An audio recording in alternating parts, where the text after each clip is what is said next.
नमस्कार मित्रांनो, मी प्राध्यापक डॉक्टर राजू बडुरे, सहाय्यक प्राध्यापक मराठी विभाग, श्री शिवाजी महाविद्यालय परभणी. मित्रांनो, आज आपण या प्रस्तुत व्हिडिओमध्ये BA तृतीय वर्षातील साहित्य विचार या अभ्यासपत्रिकेतील साहित्याचे स्वरूप व विषय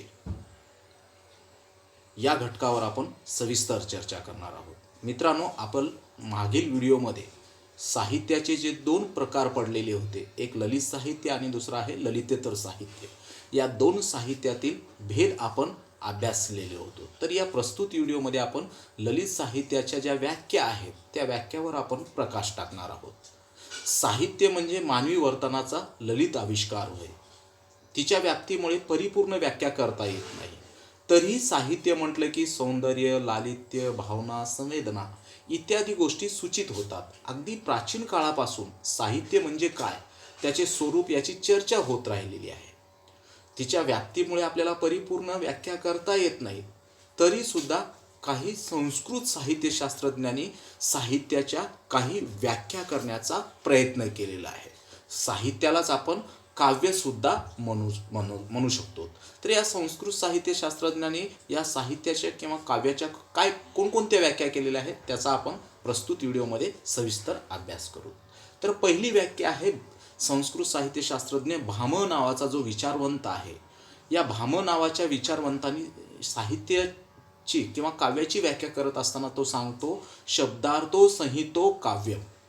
भाम नावाचा जो विचारवंत आहे, हा विचारवंत काव्याची व्याख्या करत असताना तो सांगतोय की शब्दार्थो संहितो काव्यम, म्हणजे शब्द आणि अर्थ यांचं जे सहितत्व असतं, या सहितत्वालाच काय म्हटलं जातं, काव्य म्हटलं जातं.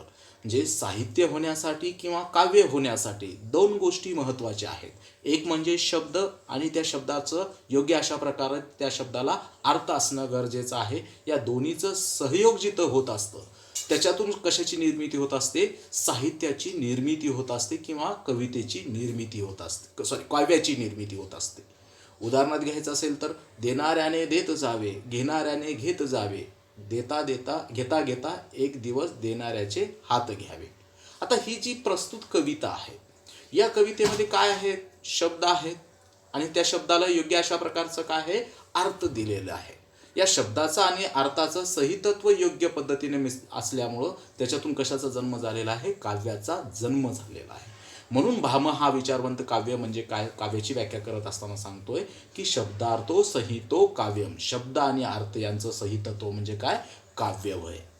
आता दंडी नावाचा जो विचारवंत आहे, हा विचारवंत काव्याची व्याख्या करत असताना सांगतोय की शरीर तावद इष्टार्थ विवचना पदावली.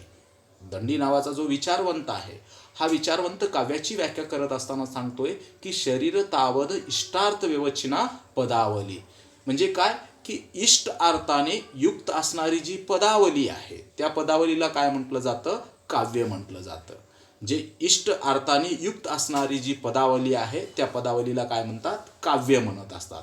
आता इष्ट अर्थाने युक्त असणारी पदावली कधी निर्माण होईल की त्या पदामध्ये योग्य अशा प्रकारचं शब्द असले पाहिजे, त्या शब्दाला योग्य अशा प्रकारचा अर्थ असला पाहिजे, तरच त्याच्यातून कशाची निर्मिती होत असते, विशिष्ट अशा पदावलीची निर्मिती होत असते. म्हणून हा दंडी नावाचा विचारवंत काव्य म्हणजे काय सांगत असताना सांगतोय की इष्ट अर्थाने युक्त असणारी पदावली म्हणजे काय आहे, काव्य होय. आता वामन नावाचा जो विचारवंत आहे, हा वामन नावाचा विचारवंताने काव्याची व्याख्या करत असताना तो सांगतोय की रीती आत्मा काव्यश्य. वामन नावाचा जो विचारवंत आहे, हा विचारवंत काव्याची व्याख्या करत असताना सांगतोय की रीती आत्मा काव्यश्य, म्हणजे रीती हा काव्याचा काय आहे, आत्मा आहे. आता वामनाने रीती विचार मांडला, त्याने रीती संबंधी आपली विचार मांडताना रीती आत्मा काव्यश्य असे म्हटले आहे.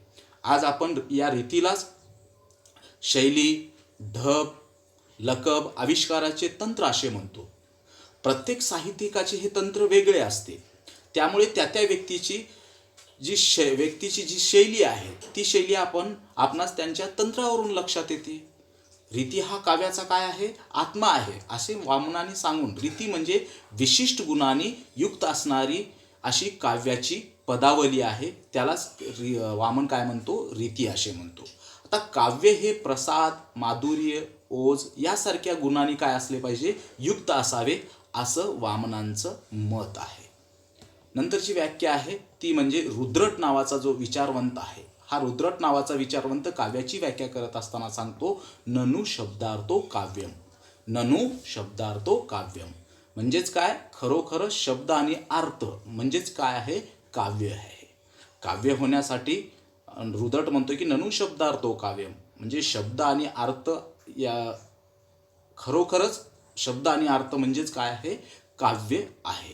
जे काव्य होण्यासाठी शब्द लागतात आणि त्या शब्दाला योग्य अशा प्रकारचे काय लागतात, अर्थ लागतात. त्याच्यातून कशाची निर्मिती होते असते, काव्याची निर्मिती होत असते किंवा साहित्याची निर्मिती होत असते. नंतरची व्याख्या आहे आनंदवर्धन नावाचा जो विचारवंत आहे, हा विचारवंत काव्याची व्याख्या करत असताना सांगतो की काव्यस्य आत्मा ध्वनी. हा आनंदवर्धनाने काय सांगितलेलं आहे, काव्यस्य आत्मा ध्वनी, म्हणजेच ध्वनी हा काव्याचा काय आहे, आत्मा आहे.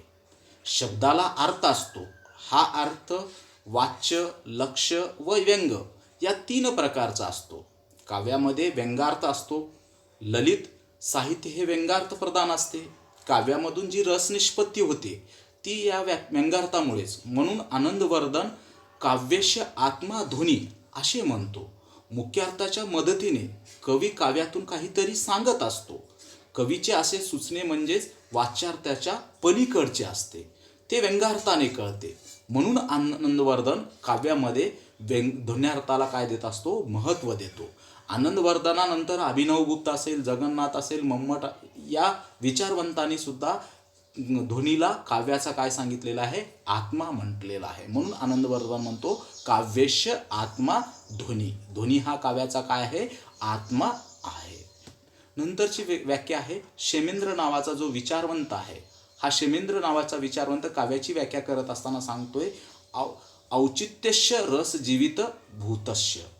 हा क्षेमेंद्र नावाचा विचारवंत काव्य म्हणजे काय सांगतोय की औचित्यस्य रस जीवित भूतस्य, म्हणजे औचित्य हे रसाचे काय आहे, जीवित आहे. क्षेमेंद्र यांनी औचित्य विचार मांडला आहे. औचित्य म्हणजे रसाचा उत्कर्ष साधणारी शब्दालंकारांची योजना. औचित्याला क्षेमेंद्र हा रसाचे जीवित मानतो. कवीच्या अभिव्यक्तीमध्ये जर अनौचित आले तर रसभंग होतो. त्यासाठी ते सुयोग, सानुरूप व साजेसे असावे असे क्षेमेंद्राचे काय आहे, म्हणणे आहे. म्हणून क्षेमेंद्र नावाचा विचारवंत काव्याची व्याख्या करत असताना सांगतोय की औचित्यस्य रस जीवित भूतस्य. औचित्य हे रसाचं काय आहे, जीवित आहे. नंतरची व्याख्या आहे मम्मट नावाचा जो विचारवंत आहे, हा मम्मट नावाचा विचारवंत काव्याची व्याख्या करत असताना सांगतोय तददोषो शब्दार्थो सगुणो अलंकृतो पुण्यद्यपी.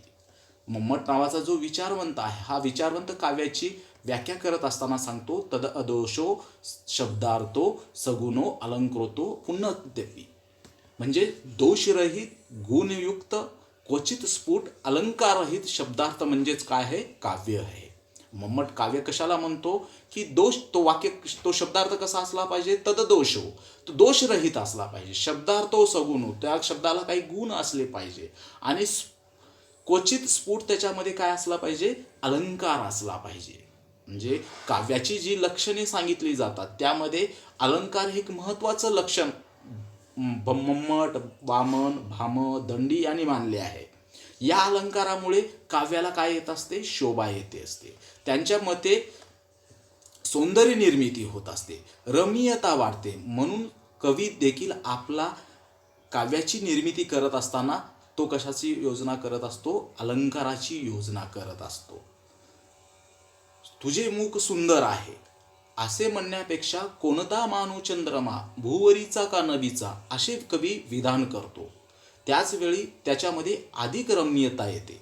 या सौंदर्यामुळेच हे काव्य ललितेतर साहित्यापासून वेगळे ठरते. अलंकार याचा अर्थ दागिना असा होतो. यामुळे स्त्रियांच्या सौंदर्यात भर पडते. त्याचप्रमाणे काव्याची ही शोभा अलंकाराने वाढते. हे अलंकार शब्दालंकार व अर्थालंकार या 2 प्रकारचे असतात. कवी काव्याचे सौंदर्य खुलवण्यासाठी शब्दाची एक वैशिष्ट्यपूर्ण रचना करतो. कुंतक यालाच वक्रोक्ती असे म्हणतो. कवी सर्वसामान्यपणे न बोलता वक्रोक्तीपूर्ण भाषेत बोलतो, त्यामुळे काव्याला काय येत असते, शोभा येत असते. यामुळेच प्राचीन साहित्यशास्त्रज्ञांनी अलंकाराला काव्याचे काय मानलेले आहे, प्राणभूत तत्व मानले आहे. या अलंकारामुळेच विचाराचा विकास होतो. भरत मुनींच्या नाट्यशास्त्र या ग्रंथामध्ये याचा उल्लेख आलेला आहे. म्हणून त्यांनी सौंदर्याच्या आविष्काराला अलंकार असे म्हटले आहे. नंतरची व्याख्या आहे विश्वनाथ नावाची व्याख्या. विश्वनाथ काय म्हणतो की वाक्य रसात्मक काव्य. काव्य म्हणजे सांगत असताना तो सांगतो की वाक्य रसात्मक काव्य म्हणजेच रस हा काव्याचा काय आहे, आत्मा आहे. वाक्य रसात्मक काव्य, रसयुक्त वाक्य म्हणजेच काव्य आहे. साहित्य चर्चेमध्ये रसाला अतिशय महत्त्वाचं स्थान आहे. विश्वनाथाने काव्याची व्याख्या वाक्य रसात्मक काव्यम अशी केली आहे. त्यांच्या मते रस हा काव्याचा काय आहे, आत्मा आहे. रस म्हणजेच प्रत्ययास येणारी जी भावना आहे, त्या भावनेलाच आपण काय म्हणू शकतो, तर रस म्हणतो. काव्यामध्ये आपली जी काही भावना आहे ती भावना शब्दार्थाच्या साह्याने काय करत असतो, व्यक्त करीत असतो. आणि कवीची ती भावना वाचकांच्या भावनेशी एकरूप होते. त्यावेळी वाचकांना त्या काव्यामध्ये असणाऱ्या सौंदर्याची जाणीव होते. काव्यातील चित्र रसिकांच्या डोळ्यासमोर उभे राहते. हे सर्व केवळ कशामुळे शक्य आहे, शब्दार्थामुळे होते. असे शब्दार्थ म्हणजेच काय आहे, काव्य आहे. नाटकामध्ये अभिनयातून भावना जागृती होते. अभिनयाच्या द्वारे प्रेक्षकांना नाटकातून रस निष्पत्ती होते. तर काव्य वाचनाने वाचकांची भावना जागृती होते. काव्यातील वेगवेगळ्या रसांची वाचकांना प्रचिती येते. शास्त्रीय साहित्य व ललित साहित्य यांच्यातील वेगळेपणा भावनेचाच आहे. ललित वाङ्मय हे सरस, तर शास्त्रीय वाङ्मय हे काय असतं, नीरस व वृक्ष असतं. म्हणून विश्वनाथाने सांगितलेलं आहे वाक्य रसात्मक काव्य. नंतरची व्याख्या आहे कुंतक नावाचा जो विचारवंत आहे. हा कुंतक नावाचा विचारवंत काव्याची व्याख्या करत असताना सांगतो, शब्दार्थो संहितो वक्र विन्यापार शालिनी बंदे व्यवस्थितो काव्यम. हा काय सांगतोय कुंतक, की शब्दार्थो संहितो वक्र विन्यापार शालिनी बंदे व्यवस्थितो काव्यम. याचा अर्थ होतो कवीच्या वक्र व्यापारात गुंतलेले शब्द म्हणजेच काय आहे, काव्य आहे. म्हणजे काव्य कशाला म्हणतो, की कवीच्या वक्र व्यापारात गुंतलेले जे शब्द असतात त्या शब्दालाच त्यांनी काय म्हटलेलं आहे, कुंतकाने काव्य म्हटलेलं आहे. वक्रोक्ती हा काव्यलक्षणाचा जो विचार आहे तो विचार कुंतकाने मांडलेला आहे. त्या कुंतकाच्या मते या वक्रोक्तीमुळे काव्य रमणीय बनते. म्हणून कुंतक वक्रोक्तीला काय म्हणतो, काव्य जीवितम मानतात. दैनंदिन व्यवहारामध्ये सर्वसामान्य व्यक्ती आपला मौखिक आविष्कार करताना सरळपणे करतात, परंतु कवीचा आत्माविष्कार तसा सरळपणे नसतो, तर तो कसा असतो, वक्रोक्तीपूर्ण असतो. त्याच्यामध्ये केवळ वक्रता नसते. तर कुंतक म्हणतो वक्रोक्ती म्हणजे विद्वान लोकांची बोलण्याची विशेष पद्धती होय. कवी आपला अनुभव चमत्कारिपूर्ण पद्धतीने सांगत असतो. त्यामुळे काव्यामध्ये काय प्राप्त होत असतो, सौंदर्य प्राप्त होत असतो. म्हणून कुंतकाने काव्याची व्याख्या करत असताना सांगलेलं आहे की कवीच्या वक्र व्यापारातच गुंतलेले शब्द म्हणजे काय आहे, काव्य आहे. आता जगन्नाथ नावाचा जो विचारवंत आहे, साहित्यशास्त्रज्ञ आहे, या साहित्यशास्त्रज्ञ काव्याची व्याख्या करत असताना सांगितलेलं आहे की रमणीयार्थ प्रतिपादक शब्द काव्यम.